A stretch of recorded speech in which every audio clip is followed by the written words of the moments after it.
Bem-vindos aos nossos estudos dirigidos sobre a contribuição de Santo Tomás de Aquino para a fundamentação dos direitos humanos. Estamos na nossa aula 3, na terceira parte de nossa aula, onde vamos estudar os fundamentos do direito.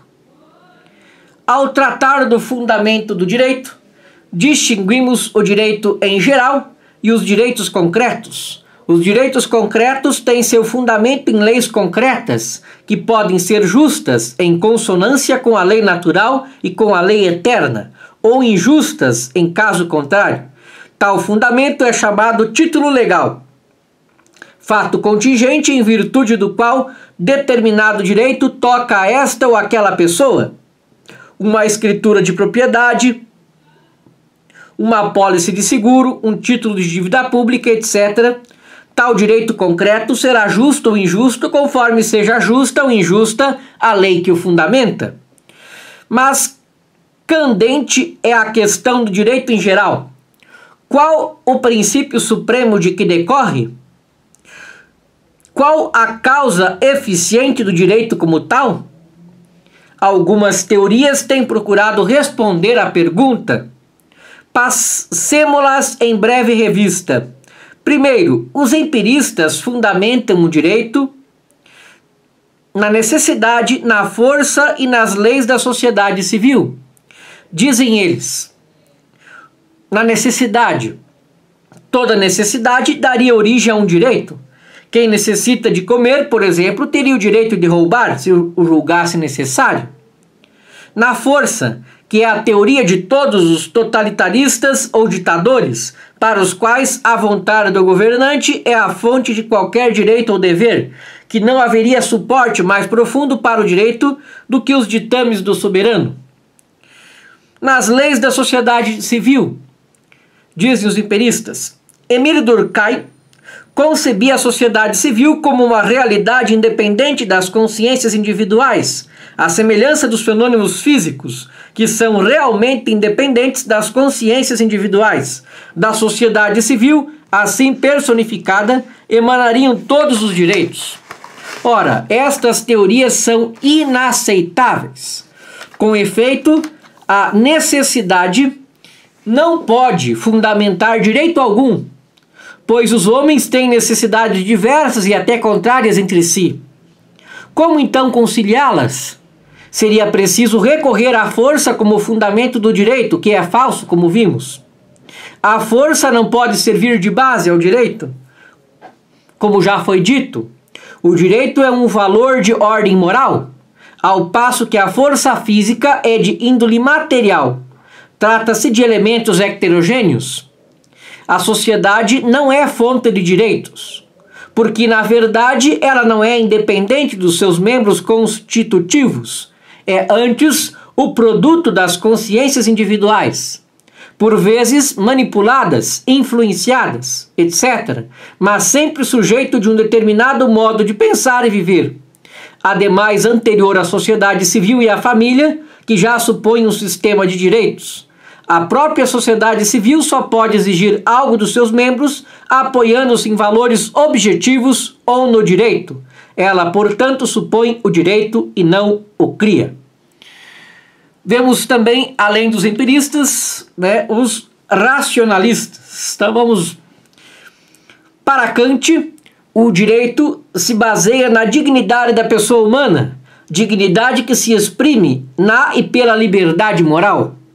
A liberdade assim vem a ser objeto de um respeito absoluto, como se fosse o bem supremo do homem. Observamos que a liberdade não é um absoluto, é um mero meio para a digna consecução do fim devido. A liberdade, portanto, vale pelo uso que dela se faz. A fim de evidenciá-lo, pode recorrer a uma comparação. Suponhamos alguém que quer usar sua liberdade para se autoafirmar, escapando da praxe convencional de todos os homens. Esse indivíduo tem em mãos uma gilete e um abridor de latas, visto que todos aplicam a gilete à barba e o abridor às latas. Ele, para mostrar que é livre e independente, resolve aplicar a gilete à lata e o abridor à barba. Pode-se dizer que de fato ele exerceu plenamente a sua liberdade, mas ganhou alguma coisa? Foi promovido? Cresceu em valores? Não, ao contrário. O bom senso dirá que fez coisa ridícula ou palhaçada. Por quê? Porque a liberdade é um meio para que o homem se encaminhe mais dignamente para o seu fim supremo, e não um fim. Ora, quem fabricou a gilete e o abridor tinha suas finalidades. Cada um desses objetos recebeu sua finalidade. Portanto, ao usuário compete auscultar e secundar livremente essa finalidade, e não subordinar os diversos objetos à sua liberdade, como se o uso desta fosse simplesmente um benefício para o homem. Ao ser humano compete reconhecer a ordem geral do mundo, que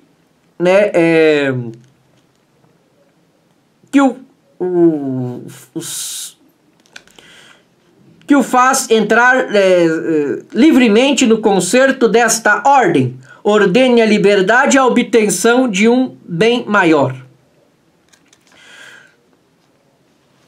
Positivamente, então, afirmamos que o fundamento do direito é a lei positiva, na medida em que é o eco da lei natural e da lei eterna. Nós podemos demonstrá-lo, então, do seguinte modo: o direito só se justifica se o objeto do qual o homem reserva a si o livre uso é um meio para atingir o fim supremo da vida humana. Ora, o fim supremo da vida humana é indicado aos homens pela lei eterna da providência, da qual a lei natural é mera participação. É o que faz que todo direito se fundamente, em última análise, na lei natural e na lei eterna, e esta que dá ao direito sua vigência inextinguível e sua medida precisa. Destas ponderações também se segue que se alguém reserva para si o uso de um objeto que contradiga ao fim supremo do homem e à glória de Deus, essa pessoa não goza de autêntico direito. Assim vemos que o direito se fundamenta, em última análise, sobre um dever, sobre uma lei, o dever que o homem tem de atingir seu fim supremo, que é a glória de Deus e a plena bem-aventurança da criatura. Na nossa próxima aula, então, vamos ver o que Tomás fala a respeito do direito na Suma Teológica. Muito obrigado pela sua atenção e até nossa próxima aula.